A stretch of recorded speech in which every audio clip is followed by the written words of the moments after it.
जय भीम साथियों, आज आपको एक कहानी से रूबरू कराऊंगा, एक सच्ची कहानी से रूबरू कराऊंगा।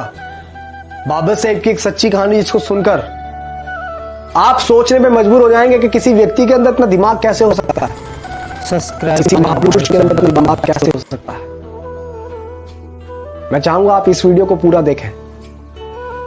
जब बाबा साहेब लंदन से बैरिस्टर बनकर पहली बार भारत वापस लौटे और जब उन्होंने कोर्ट के अंदर, कचहरी के अंदर कदम रखा तो लोगों ने, जितने भी कोर्ट के अंदर वकील थे, सबने बाबा साहेब को देखकर ये पहचान लिया था कि ये तो वही है जो महार जाति का व्यक्ति है। और ये आज काला कोट पहनकर हमारे कचहरी के अंदर आ गया है। और बाबा साहेब वहां जाकर अपना ठिया ढूंढने लगे। सबके पास अपने अपने ठिए होते हैं बैठने के लिए। जब बाबा साहेब को कोई ठिया नहीं मिला और बाबा साहेब जब ढूंढ रहे थे तो जो दूसरे वकील थे उन्होंने बाबा साहेब की ओर टोंट कसते हुए, बाबा साहेब की ओर चिड़चिड़ाई मारते हुए बाबा साहेब से बोला, अरे ओ बैरिस्टर, तुम तो बहुत पढ़े लिखे विद्वान हो, तुम्हें क्या जरूरत है कचहरी के अंदर बैठने की, तुम तो बाहर भी कहीं ठिया लगा लोगे, तुम्हारी दुकान चल जाएगी। लेकिन बाबा साहेब ने उनकी उस टोंट मारने को गलत नहीं समझा।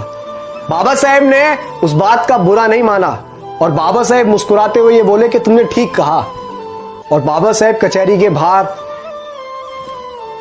एक जगह जाकर अपना ठिया बाबा साहब ने जमाया, साफ सफाई करके बाबा साहेब वहां बैठ गए। मैं बहुत शॉर्ट में आपको बात बता रहा हूं, कहानी बहुत लंबी है, इतिहास के पन्नों में आप पढ़िएगा। और बाबा साहेब के पास छोटे मोटे केस आने लगे, रोजी रोटी चलती रही, हल्का फुल्का बिजनेस बढ़ा, कारोबार बढ़ा। और उसी दौरान एक सेठ और एक सेठानी का एक बेटा, जो एक लौता बेटा था, उसको फांसी की सजा बोली गई थी। वो सेठ और सेठानी पूरी मुंबई में ऐसा कोई वकील नहीं छोड़ा जिसके घर वो ना घूमे, जिसके पास भी जाते और जिसको भी वो फाइल दिखाते अपने बच्चे की, वो मना कर देता कि तुम्हारा बच्चा नहीं बच पाएगा। उसने बहुत पैसा खर्च कर दिया उस सेठ ने। और वो सेठ ढूंढता ढूंढता ढूंढता पूरी मुंबई को खंगालता हुआ उसी कचहरी के अंदर पहुंचा जिस कचहरी के बाहर बाबा साहेब बैठे हुए थे, हमारे मसीहा डॉक्टर भीमराव अंबेडकर बैठे हुए थे। और जब उस कचहरी के अंदर उस सेठ ने अपने बच्चे की फाइल को दिखाया, एक लौते बेटे की फाइल को दिखाया, तो किसी भी वकील ने उसकी फाइल लेने से इनकार कर दिया कि इसमें कुछ नहीं हो सकता, तुम्हारे बच्चे को कोई नहीं बचा सकता है। उस सेठ ने ऐसे ऐसे बड़े बड़े वकीलों को दिखाया जो कानून को अपना घर मानते थे, जो ये बोलते थे कि कानून तो हमारी मुट्ठी में है। ऐसे ऐसे वकीलों को वो फाइल दिखाई, लेकिन सबने उस फाइल को देखकर इनकार कर दिया। और उस कचहरी के अंदर जो वकील बैठे हुए थे, कुछ वकीलों ने फिर से बाबा साहेब के ऊपर टोंट कसते हुए बोला कि अरे सेठ, तुम्हारा केस तो वो लड़ेगा, वो जो बाहर बैठा हुआ है, वो महार जाति का व्यक्ति, वो बहुत विद्वान है, वो पढ़ लिख कर आया है। वो बाबा साहेब पर टोंट कस रहे थे, हमारे मसीहा पर टोंट कस रहे थे। वो हमारे मसीहा पर चिड़चिड़ाहट मार रहे थे।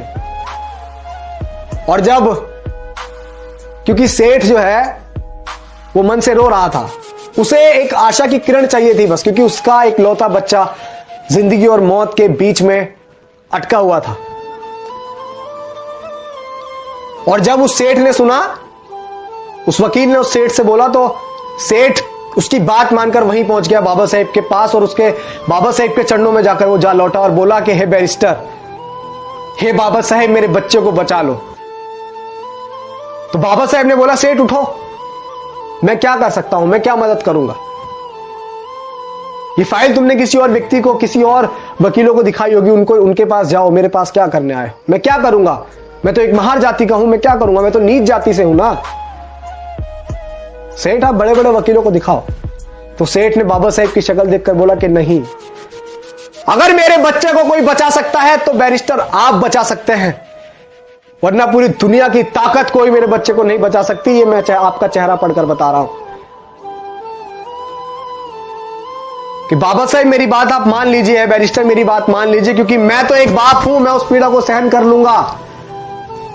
लेकिन जो इसकी मां है, जब उसकी मां को पता लगेगा कि उसका बच्चा नहीं रहा, तो वो भी उसके गम में मर जाएगी। मेरे घर से 2 अर्थियां उठेंगी बाबा साहेब, मेरे घर से 2 अर्थियां उठेंगी। मेरा एक लौता पूत है, मेरा इतना बड़ा कारोबार है, इतने बड़ा बिजनेस है, इसे कौन संभालेगा, क्या करूंगा मैं इसका। जब बाबा साहेब ने सुना कि उसकी मां मर जाएगी, तो बाबा साहेब को वो बात याद आई कि जब बाबा साहेब छोटे से थे, तो बाबा साहेब की माता भीमाबाई ने एक बात